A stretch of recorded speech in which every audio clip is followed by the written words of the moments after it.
again, everyone. This is Linda with our spiritual podcast, and I am really excited to introduce today's guest. And some of you who may also be familiar with my nonprofit podcast, I have to tell you that Jim is probably the only podcast guest that I've had on for the third time, not twice, but three times.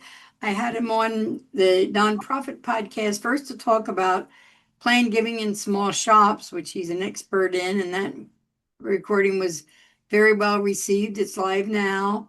And then pretty soon you'll be seeing his next podcast, which is about serving as an interim position in nonprofit organization. But as our conversation flowed, I realized that Jim had a lot to say on the spiritual side too. And Jim, I know that you've traveled in a lot of different countries and been exposed to a lot of cultures and a lot of religions. hmm And I think this is kind of really what caused me to want to talk to you about that. But I want to start by asking you initially, what faith were you raised in? And were you always exposed to different religions, or is this something newer in your life? Yeah. I was raised as a Methodist. My parents were very involved in our local church. My dad served on the board at times. My father had actually wanted to be a minister. That was his like dream growing up. And he went to Southern Oregon University and was planning after his second year to transfer to Willamette University, which is a Methodist college in in Oregon. And towards the end of his sophomore year, his father died.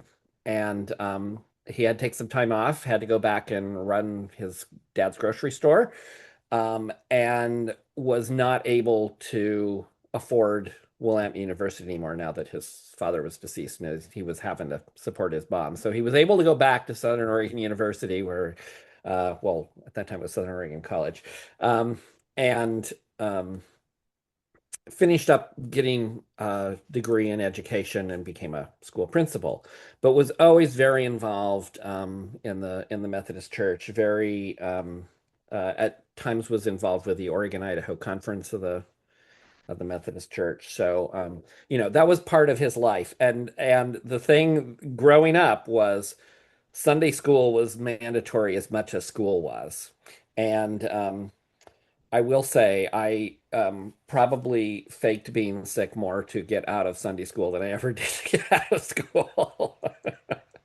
But and quite honestly, I grew up in a small town in Southern Oregon, and there were not a lot of faiths other than Christian.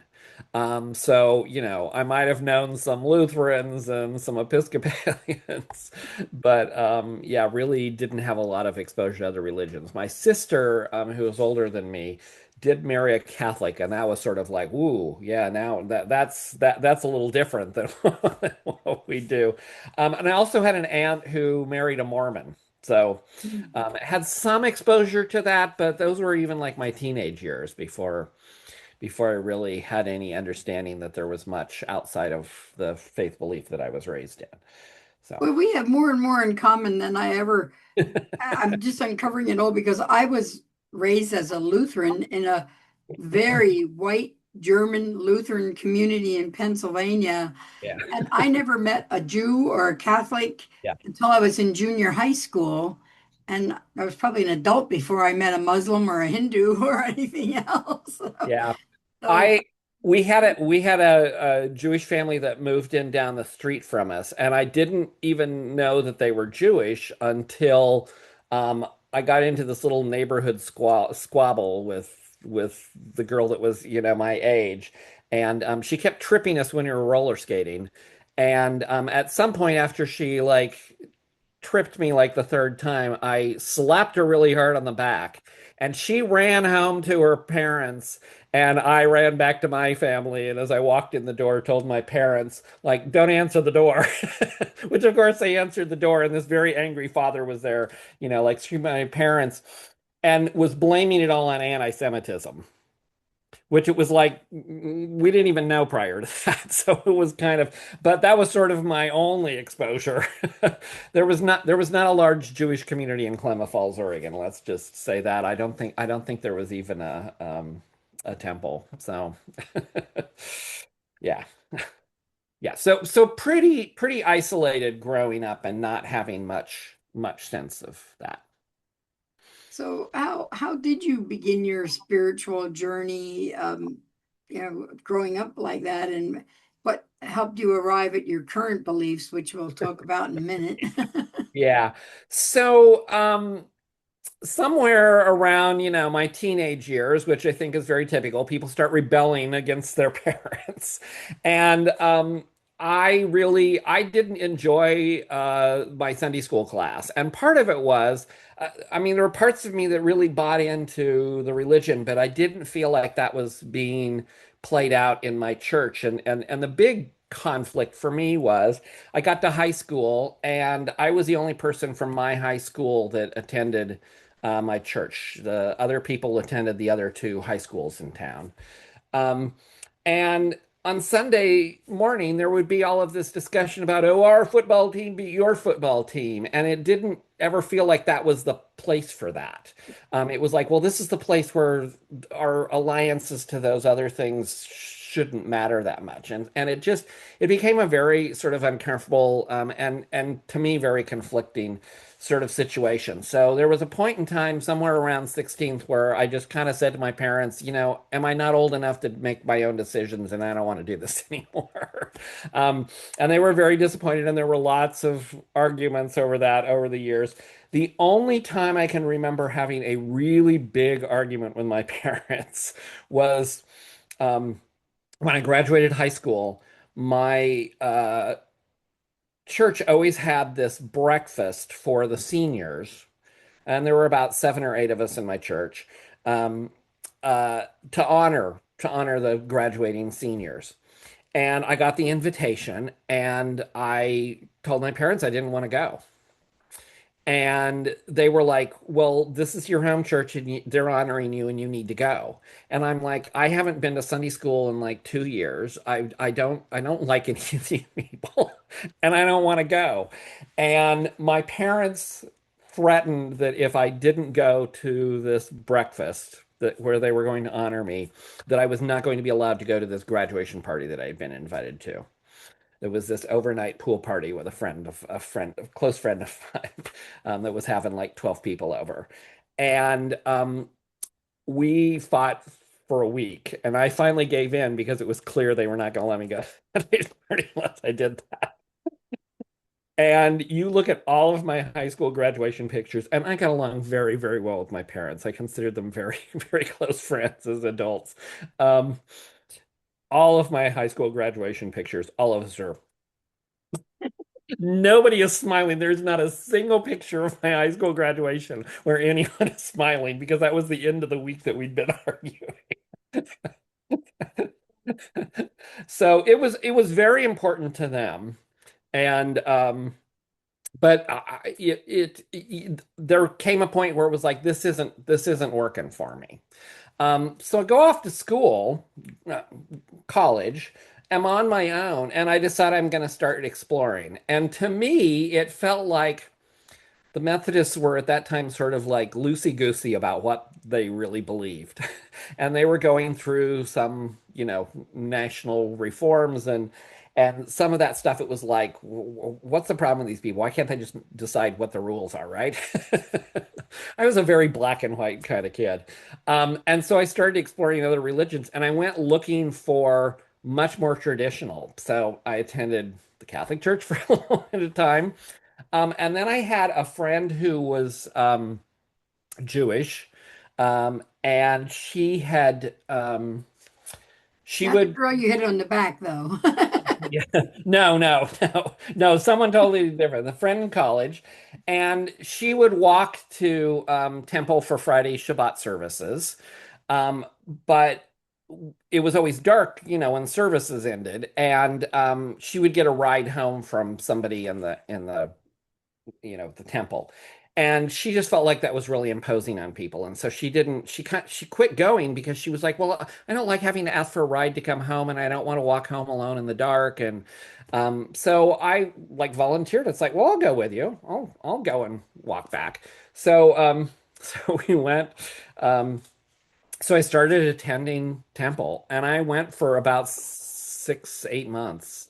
Um, and just found it to be very their cantor was or the rabbi was on sabbatical that year, and so the cantor was leading everything, and it was the same service every week, um, essentially. And I just found it very meditative and very, sort of relaxing at the end of the week. I thoroughly enjoyed it. So it was like I wasn't considering converting to Judaism or anything, but at least it gave me exposure to something that I, otherwise knew absolutely nothing about. So yeah, that was more a time where I was sort of exploring. And then at some point, getting to, to the final answer there, at some point I started realizing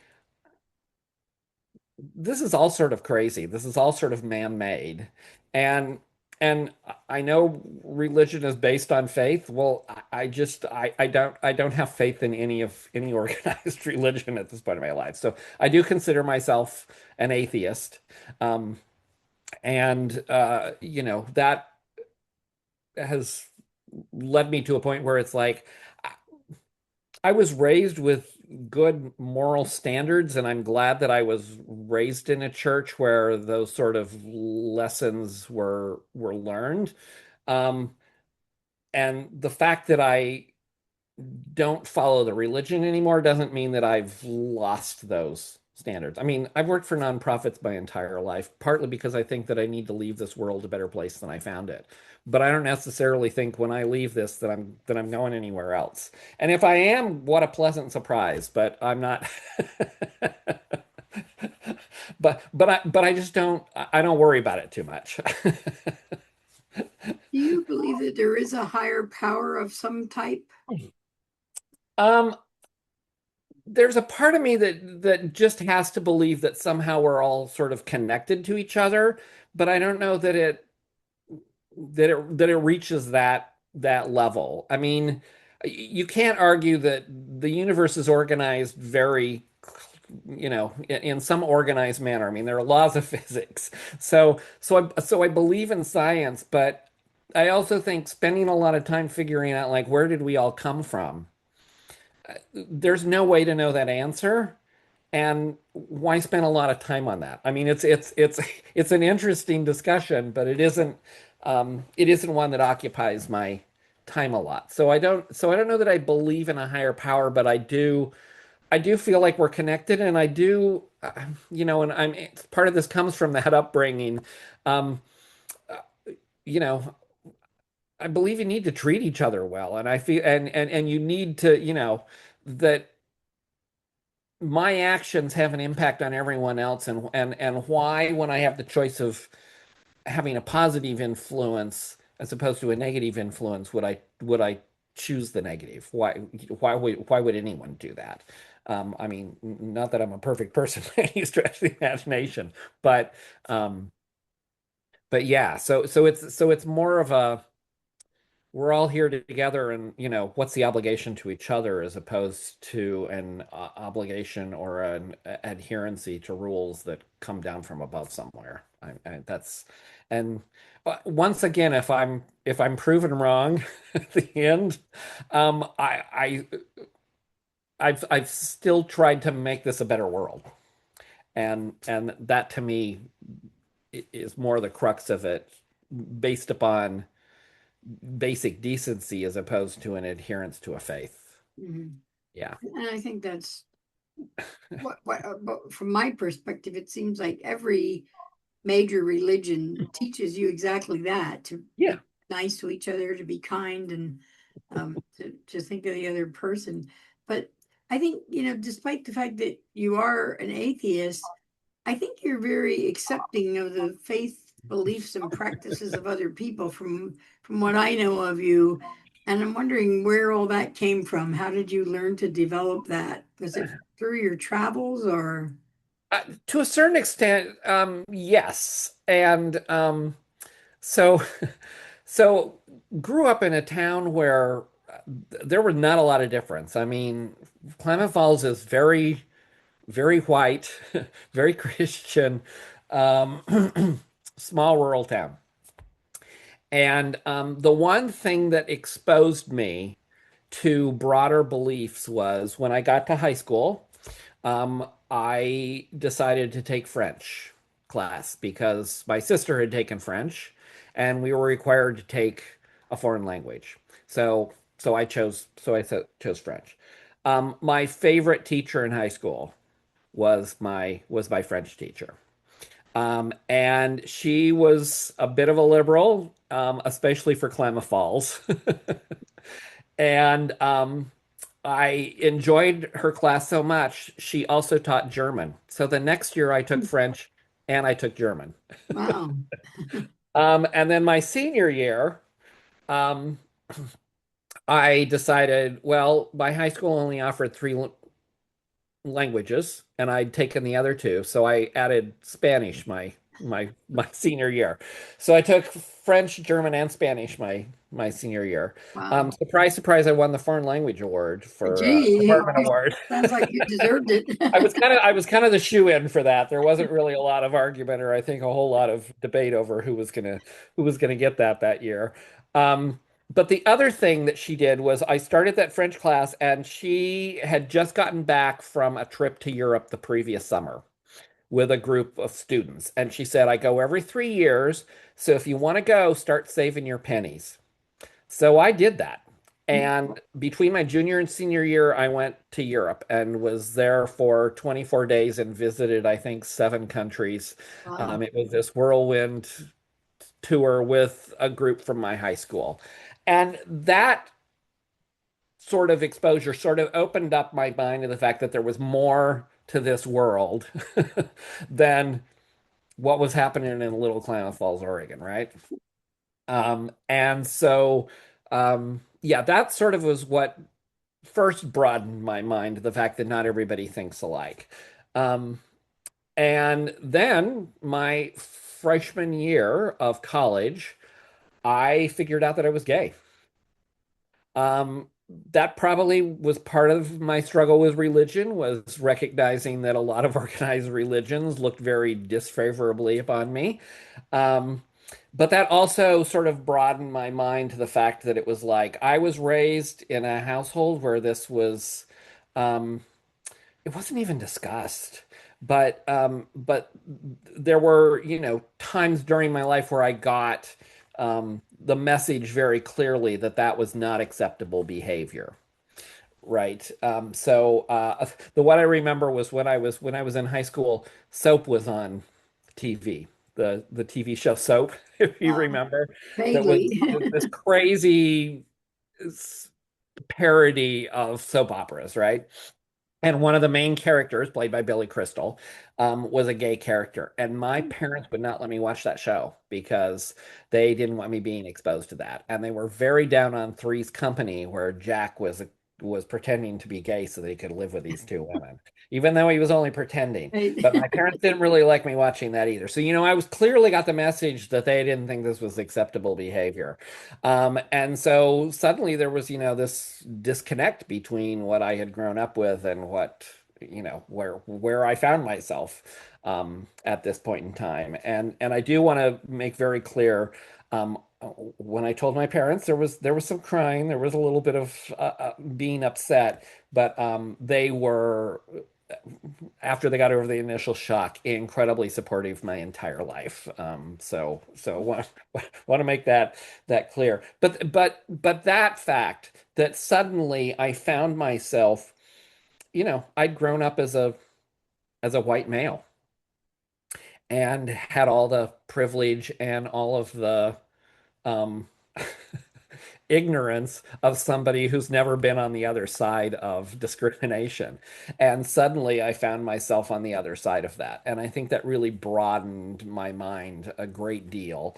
And also broadened it in in regards to accepting other people's differences, including religion. So I have been married twice.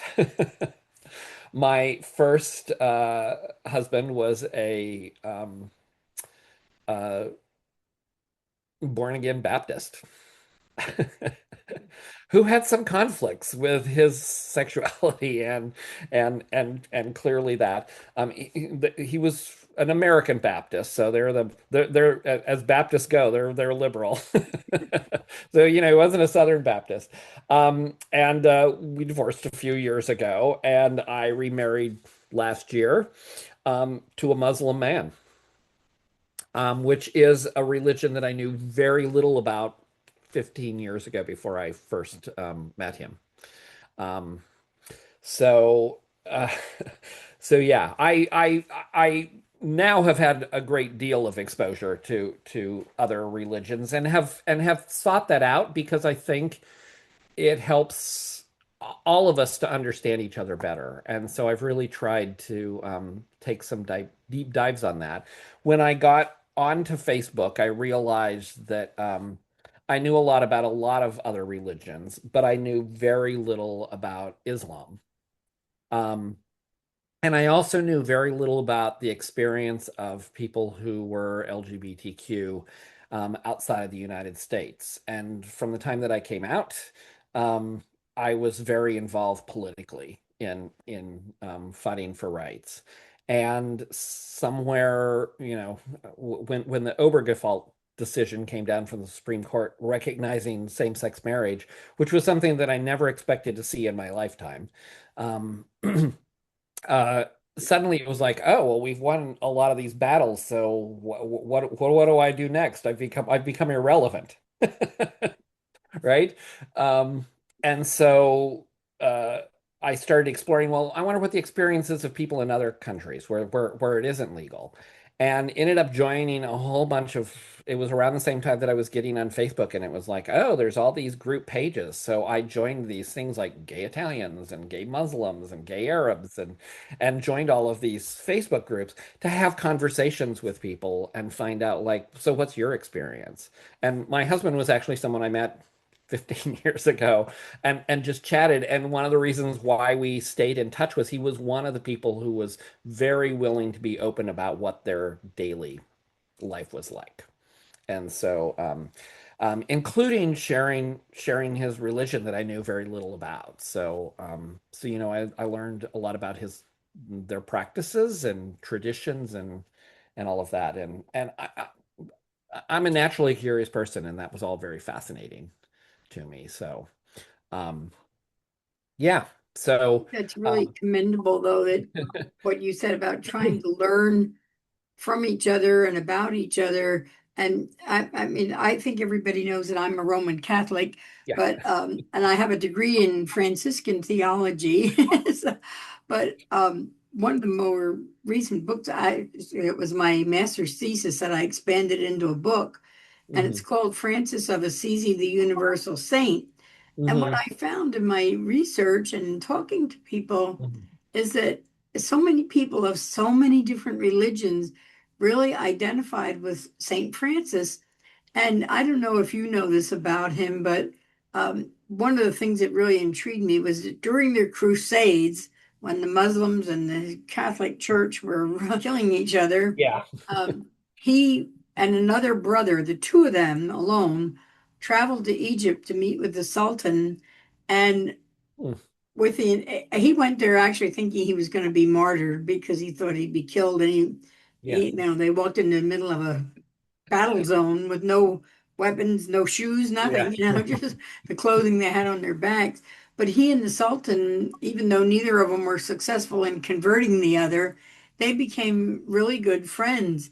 And when he was ready to leave, the Sultan said to him, I want to give you some of my treasures. And he brought out gold and silver and jewels and everything.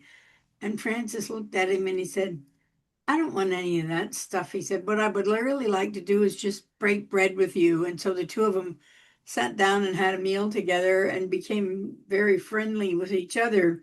But I found that I interviewed people from all different backgrounds. And the most intriguing answers I think I got were on the chapter about atheists and agnostics who really believe in what Francis preached, which was a lot about poverty, taking care of the Mhm. poor, and caring for all of creation. And almost every religion identifies with that. And as I was studying more and more about this, I realize that almost all religions have the same basic tenets, really. Even Satanism is not really about worshiping Satan, it's about caring for each other. Mhm. And so it was really intriguing that I interviewed people like a Wiccan priest and I Mhm. interviewed many atheists, and they all seem to have the same basic beliefs, as you said, Mhm. taking care of each other. So I think and it's very rare to meet somebody who understands that. So that's basically I think why I wanted to interview you on Oh. this. But um, so where do you think you got this gift? I'm going to call it a gift to really study and learn about and respect other religions. Well, I think, as I said, despite the fact that I, sort of at some point started shunning it, being raised in a faith belief, I think, was really a valuable experience. And at least having that framework and that basic understanding, as you said, a lot of those tenets do carry across. I mean, I still to this day think, both my parents have passed, but incredible people who did a great job raising kids, and really instilled that in us. And even though my parents clearly, um, they grew up in the same town that I grew up in. Both sets of my grandparents moved to that area in the 1920s. And so, there clearly are things that were discussed around the dinner table that I'm, even a little ashamed of these days as to some of my parents' beliefs around certain individuals of different um, ethnicities or whatever, just sort of those things that are instilled in our prejudice. And I mean, they weren't awful about any of that, but still had their prejudices, and having to face those as I became an adult really forced me to sort of look at that, and examine it. And I grew up thinking, I'm going to grow up, I'm going to get married, I'm going to have children. Um, I was interested in becoming an attorney, and eventually having a political career. I wanted to run for, I knew how old I needed to be to run for president. I mean, that was really sort of a belief. And in the 1980s, when I suddenly realized, wait a minute, I'm gay, a lot of those doors became shut to me. And I was, as I said, sort of on the other side of that. I graduated from law school. I was very involved in law school, as I said, in political activities. And I was the co-director of my Lesbian Gay Law Student Association.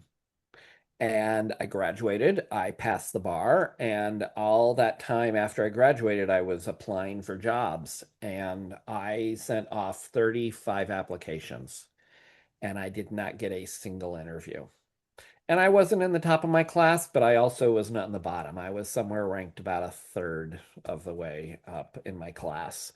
Um, and there was no reason why I should not have been getting interviews other than the fact that I listed on my resume that I was the co-director of the Lesbian Gay Law Student all 3 years I was in college, which was significant volunteer experience that I didn't want to leave off. And at some point, my mother, very worried about her child who was not getting a job, was like, "Well, why don't you just take that off?" And my response was, "I don't want to apply anywhere that's not going to accept who I am." So being on the other side of that was a great lesson in learning to accept other people, um, and all of that as well. So, um, yeah, and that's been valuable, in my life, being much more open to that. And, um, fortunately, a lot of other religions, other than Christians, are very accepting of others, and not, there isn't a lot of attempt. My husband is very observant of his Islamic principles, as I say, other than the fact that he married outside of his religion and married a man, which doesn't really fit with the tenets.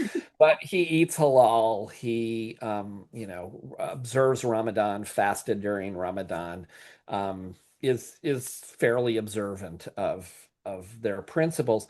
Has never tried to convert me. Has never tried to convince me that I should become a member of his religion. So. Um, I'm accepting as long as others are accepting. Um, Practice, yeah, I think. yeah, So, one of the things that intrigued me when we first met, because we're both professional fundraisers, and I'm wondering if, as a fundraiser, has your understanding of religion helped with that job, or? it has. And so you and I both are involved with the Association of Fundraising Professionals, and I was very involved with what was originally the Diversity Committee, and it's now the IDEA Committee, Inclusion, Diversity, Equity, and Access. Um, and I, I as a result of that, I was exposed to and was sought out learning more about other religions and how people's faith beliefs um, impact their philanthropy. And what I have discovered over the years is, as you said, there are a number of basic principles that just sort of cross across religions. So in the Jewish tradition, they have what they refer to as tzedakah, which is literally translates to healing the earth. But in many ways, it means giving back, and tzedakah is a very basic prince a basic part of that is philanthropy. And Almost so, sounds like the Muslim word for philanthropy, zakat. well, yes, which and that's the other one. So zakat is one of the pillars of Islam and is a very similar um principle. And it's zakat is very similar to tithing. If you have resources, you should be giving 2.5% of your liquid assets back every year under zakat. Um, and it's interesting because my husband's family, for Eid every year, they buy two goats, and they buy one for their family that they're going to butcher, and then they buy a second one that they butcher and then give to others who might otherwise not be able to That's great. celebrate, eat appropriately.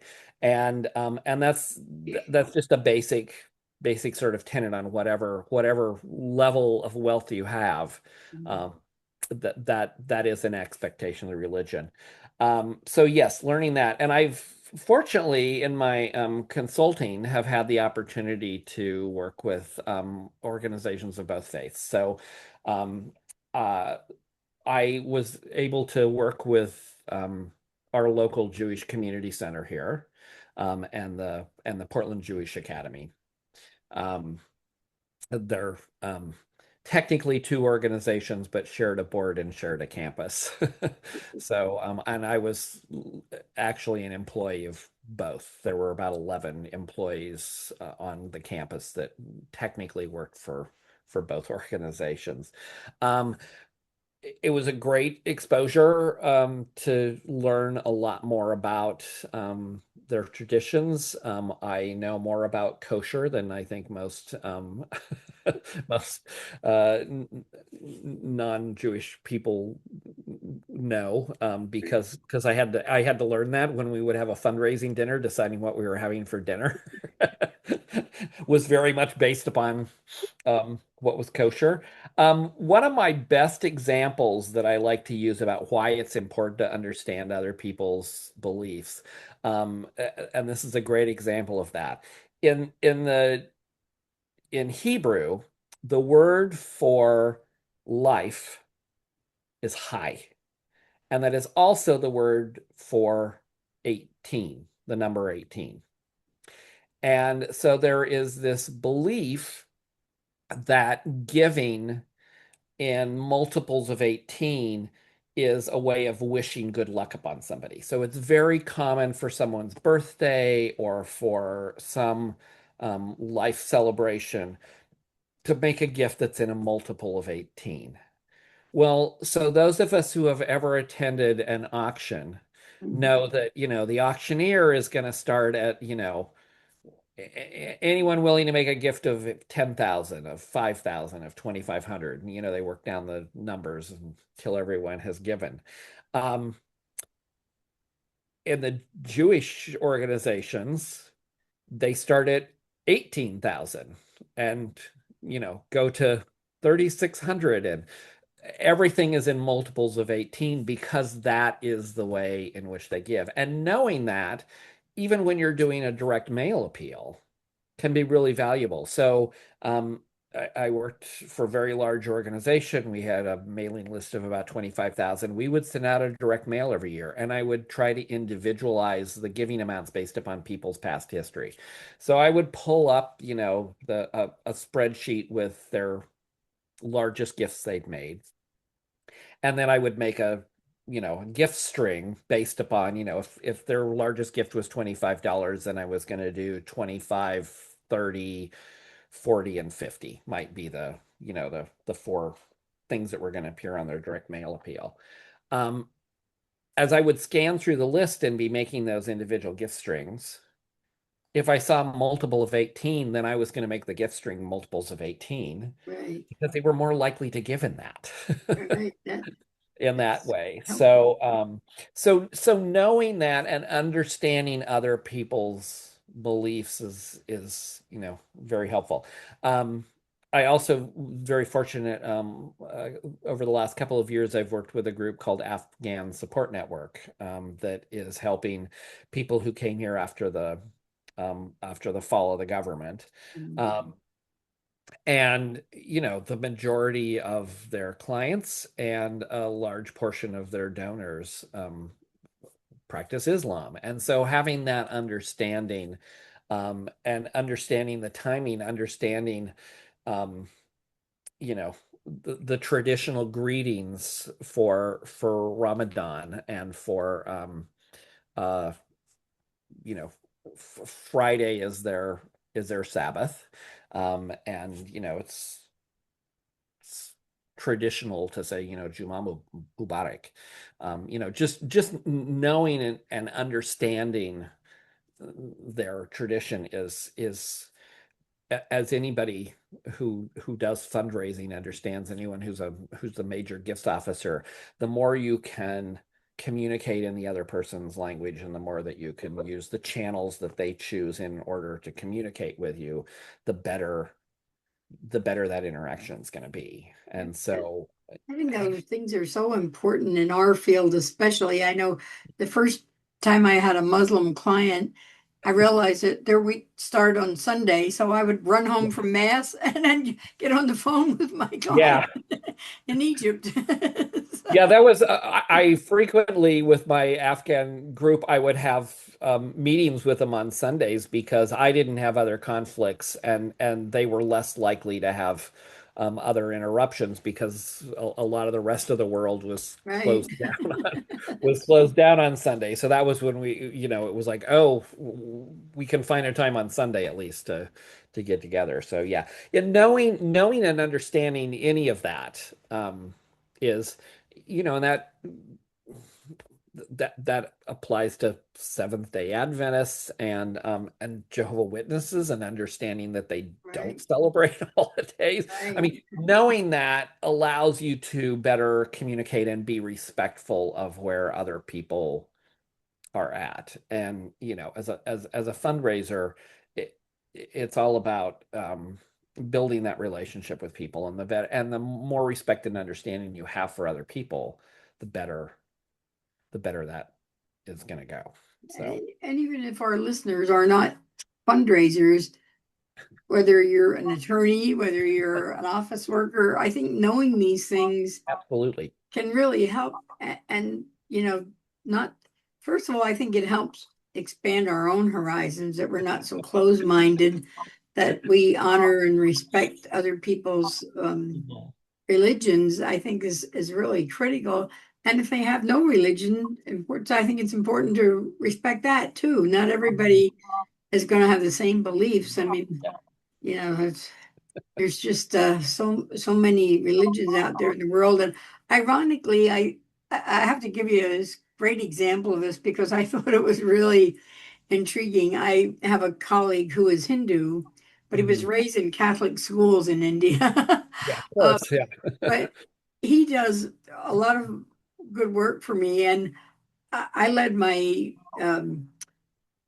parish. I organized a pilgrimage recently to Augustus Tolton's birthplace, who was the first openly Black priest in the United States. He was born during the Civil War, well, before the Civil War, probably, but when he was 10 years old, his father ran away from Missouri to Illinois to be free and fight with the Union Army. But my Hindu friend is the one who sent me, he said, Linda, did you see this? The National Catholic Reporter, which is like probably the biggest Yeah. Catholic newspaper in the country, posted an article about our pilgrimage, and I get Oh, the news from my Hindu friend, and I thought it was really ironic. I yeah. said, well, I must confess I used to read it, but I don't have time to Yeah. read much anymore. But I thought that's a good example of somebody Mhm. from of another religion who understood how important that would be to me to see it. Mhm. And I really appreciated it and was extremely grateful for him to send that to me because I thought, oh my goodness, I had no idea we made national headlines there. Not headlines, but a national publication. So I do think it's important, no matter what field you're in, to Mhm. understand other people and to respect their beliefs and to honor their belief system. But Mhm. I think this has been such a fascinating conversation. We might have to come back and revisit some of this too. But is there anything that I missed that you would like to share with the people and about your No, experience? I think it's a testament to you as well that you have been so open-minded about this and how you're open to exploring through your podcast where Yeah. different people are coming from. And it's one of the reasons we get along, Linda. Well, and I think it's part of the reason that people who don't understand this are the people who are starting wars and fighting Mhm. with people over religion, which just, makes no sense to me. Makes But no sense. Yeah. I don't know. I may be the only Roman Catholic who's going to have the mourner's Kaddish read at her funeral, and if I can find a rabbi to sing it in Hebrew, I will. But it's a beautiful prayer, and I said, Yeah. so it's a Jewish prayer. That doesn't matter. It's still a beautiful sentiment, and I'm going to have Yeah. it read at my funeral. Nice. Nice. Uh, I'll have to see if I can find a nice Muslim prayer to go along with that, maybe. So if your husband has one that he wants to share with me, forward. Also even knowing those traditions, I mean, our conversations around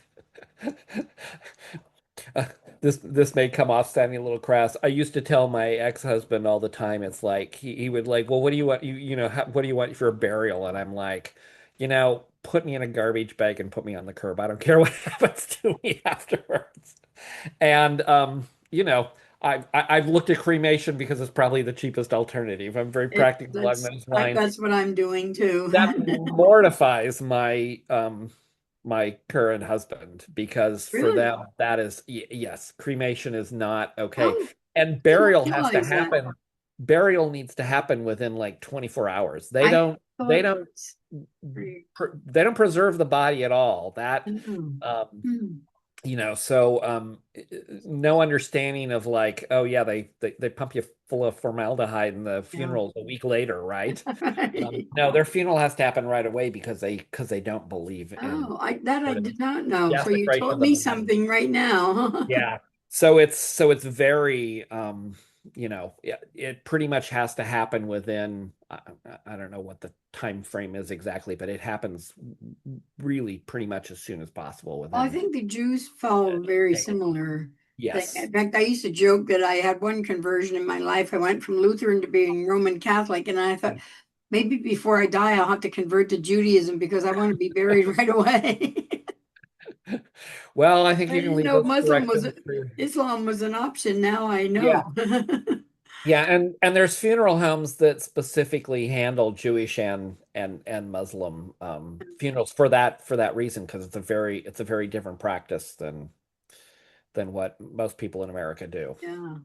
So, But, well, this has been really fascinating. yes. So I have to think of another topic that we can talk about because having you on as a guest is so much fun and so Yeah. educational too and Well, inspiring. But thanks for okay, this time, well, Lynn. It's thank been you great. so much. All right. Okay, bye.